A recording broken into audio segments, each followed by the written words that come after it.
When I was 7, I had my first spine surgery in a city far from home. I spent 6 months in a body cast as a little boy in a bed. When people could visit me, well, I would spend the last half an hour of visiting time bawling my eyes out, begging them not to leave me there. Don't leave, don't leave. When are you coming back? It would turn into. And then they would promise they were coming back whenever, maybe next week. So I would lay in that bed and I would wait. I would wait every second. I would wake up in the morning and I would wash up and have breakfast and watch the Family Feud, and I would wait in lunch and I would wait, and then another day and I would wait, and another day, and then they wouldn't come. My little heart was broken so many times by the time I was 7 years old and I got out of the hospital that fall that I had given up on people. Looking back, that's where it all went wrong, was when I gave up on people. People would say things that weren't true. They would promise and then they wouldn't come. Over and over and over again. In amongst the horror and the torture and the fear. It led me down a very lonely path in life. By the time I was 16, the saying was, don't trust anyone. Don't touch anything. And whatever you do, don't take anything they offer you. Eventually, I ended up in a job, sitting on airplanes by myself, flying into strange cities, sitting in hotel rooms by myself, and then conference rooms by myself. All these stories from all over the world that I share with absolutely no one. All up in my head for nothing.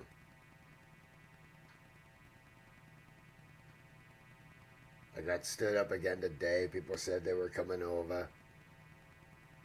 You know. Got up. Spent all night awake getting ready and stuff. And it's the same thing. Every time. Well, I took a job with the Reaper when I was at my best.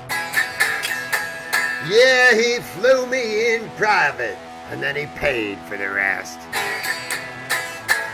I used to make ghost towns, and then I'd leave. Smoke and flame out the window was all I'd say.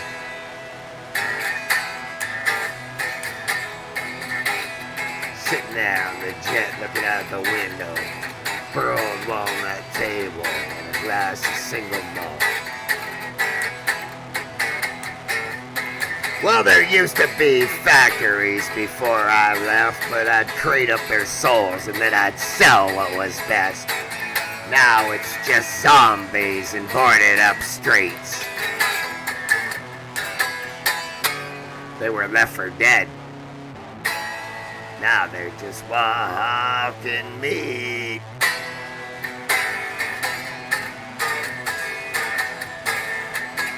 The thing is that they're all in unions and they all get greedy, you see. And then they get self-righteous and arrogant.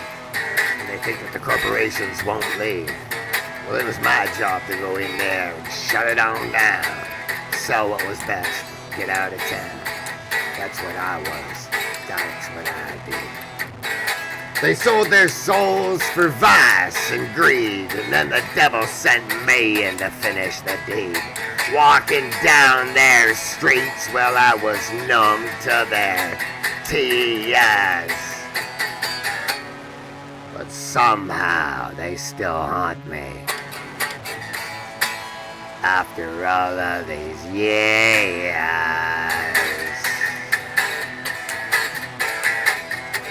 Well, I made a deal with the devil for the rest of my days, living high on the hog until I learned his ways. Oh, they called me the Reaper, but I was just his hired gun. If it hadn't been me, well, it would have been someone else, son. I took a job with the Reaper when I was at my best. Yeah, he flew me in private. And then he paid for the rest.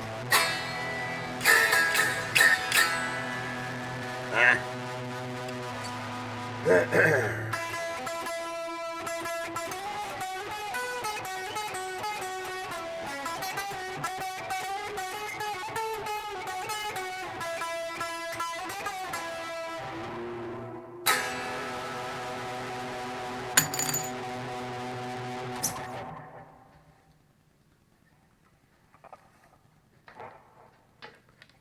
I'll be alone until I die.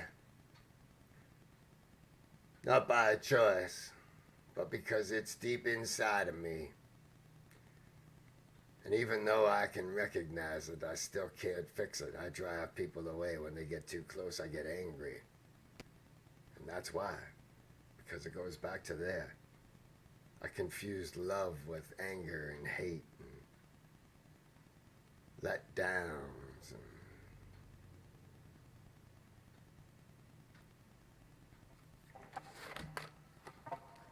I'm aware of it. But it happens and there's nothing I can do about it. I just end up alone, waiting on people that never show, waiting on people that say they're gonna do things that they don't do.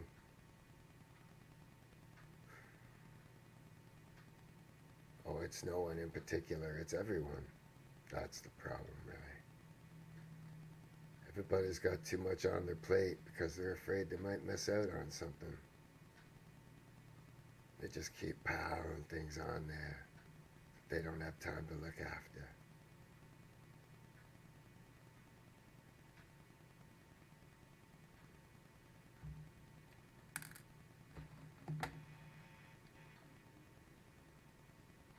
They called me the Reaper.